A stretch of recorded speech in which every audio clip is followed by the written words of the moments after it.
This might sound extremely strange to you, but losing weight mainly happens through the respiratory system. In other words, you lose a bit of fat just by breathing. So, during this episode, you will, just like me, discover something amazing: losing weight through your mouth.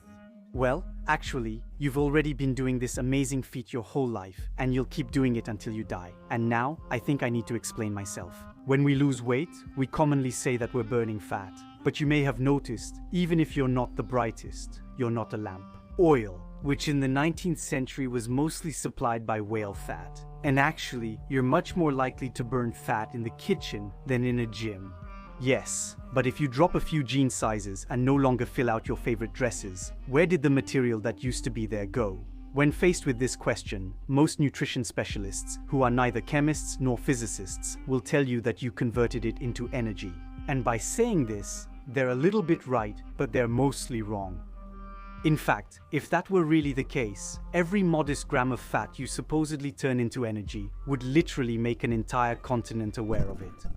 Because the amount of energy contained in a single gram of matter is about the same as what is released by the explosion of 42,000 tons of trinitrotoluene. This value is given to us by the famous equation E equals mass times the speed of light squared, which tells us that the amount of energy potentially contained in an object is equal to its mass, multiplied by the speed of light squared. Fortunately for you and your neighbors for dozens of kilometers around, that energy is extremely difficult to release. And the only ones truly able to take advantage of it while losing weight are not people, but balls of gas. Thus, all the stars in the universe are the site of nuclear fusion reactions, which transform part of their mass into energy. On the scale of our sun, that's 4 million tons of matter transformed into radiation every second. I won't dwell too much on the subject. I've already made a video entirely dedicated to the amazing reactions that allow stars to shine. What you need to remember here is that, unlike stars, when we lose weight, we don't turn the matter we ingest into energy. If you're breathing, and I hope that's what you're doing right now, a small amount of matter originally from your fat literally goes into the air. And to understand why, we need to look at what fats actually are.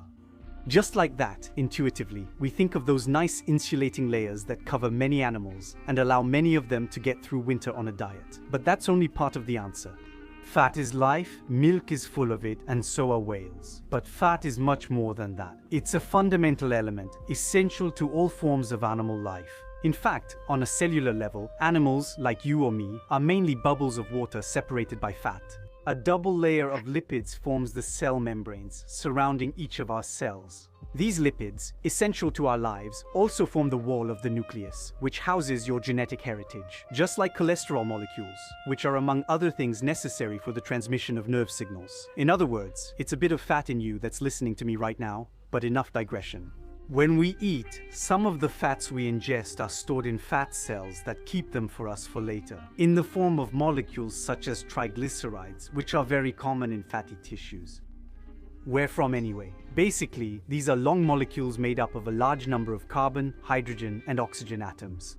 If your body uses more energy than what digestion provides, your metabolism will gradually adjust, breaking down these large molecules to release a small amount of chemically stored energy from the atomic bonds. There are plenty of special cases. But to simplify, let's say that the 3 fatty acids most commonly stored in human adipose tissue tend to group together. A beautiful beast. Here is its formula. It's this fat, rich in 55 carbon atoms, 104 hydrogen atoms, and 6 oxygen atoms, which your body will be happy to break down. To recover the stored energy, take a deep breath. In the presence of a large number of oxygen molecules and a good amount of enzymes, this fat molecule will be broken down into carbon dioxide, water, and energy. Do the math on both sides of the equation. The mass is the same, not a single drop of elements has been lost. Because even a superstar like Lana Del Rey is subject to the fundamental laws of conservation of matter. In her, as in us, nothing is lost, nothing is created, everything is transformed. In other words, during the billions of chemical reactions like these that take place in our bodies every second, the molecules involved change form. Elements can be exchanged, energy can be released, but the number of atoms and their mass will remain practically unchanged.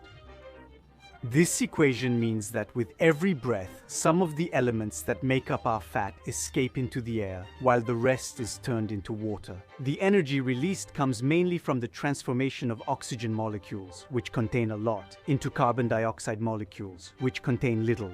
And now, just to really twist your brain, we're going to convert all of that into kilograms. What this equation tells us, when we take into account the respective masses of each element, is that you need to inhale 29 kilos of oxygen to turn 10 kilo of fat into 8.4 kilo of carbon dioxide, which is then expelled through the lungs, while the rest, that is 1.6 kilos, is turned into water and then eliminated through bodily fluids such as urine, sweat, or tears. I know, it's enough to make you cry. It's so crazy. So I'll say it again for you, but also a lot for myself. The matter stored in our fat will leave our bodies mainly by being exhaled through the lungs. And now, let me stop you right there. Don't try to hyperventilate in the hope of losing weight. It doesn't work like that. First of all, with an amount of oxygen to take in on paper that's 3 times greater than the mass of fat to eliminate, you're going to have to move a lot of air. And above all, our bodies will only start burning fat if they really need to. By the way, researchers have had fun calculating how much carbon is exhaled on average each day by our lungs. For a person weighing 70 kilos during a typical day of sedentary activity, it's barely 200 grams of carbon that are exhaled this way. Afterwards, if your goal is to lose weight, know that an hour spent running means nearly 40 additional grams of carbon are released into the air, whereas a single 100-gram muffin represents nearly 20% of the daily energy needs of an average person. So it's better to never forget that anything you don't take in won't need to be lost. And since some of you are secretly wondering, I'll tell you very clearly, no. No stored fat is flushed down the toilet. In that room, nobody loses weight. What leaves us on the throne is unassimilated food, a part of our microbiota, and dead cells. But the fat that we burn, in quotation marks, is actually exhaled. And the craziest thing about this is that if breathing makes animals lose weight, on the other hand, it makes plants gain weight. You probably noticed that. With a few exceptions, our distant chlorophyll cousins, plants, don't eat, and yet they get bigger, and not just a little. Trees continually gain weight as they age, until the oldest eventually collapse under their own weight. And contrary to what many people think, the material they're made of doesn't mostly come from nutrients in the soil, but simply from air and water. Because during photosynthesis, plants breathe by absorbing carbon dioxide, too, from which they extract and use the carbon to build fibers or wood. To the point where this element ends up making up nearly half of their weight. We tend to forget it, but air is matter. In 1 cubic meter at sea level, you still have 1.2 kilograms.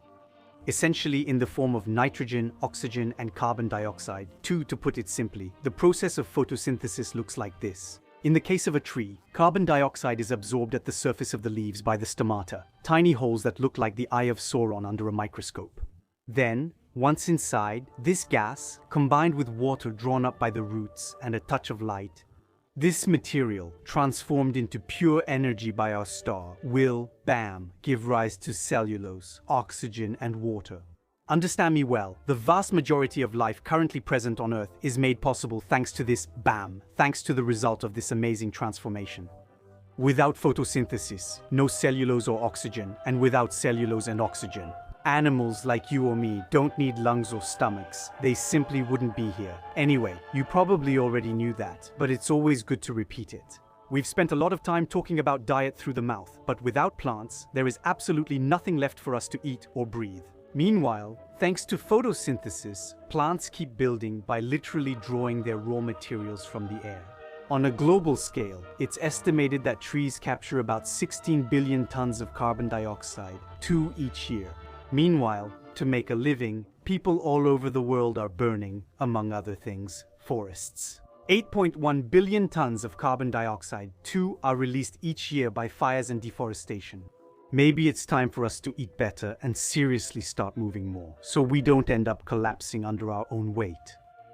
No missing mass in our fat has ever been converted into heat or energy. In a world where dieting is king, there's often confusion about weight loss.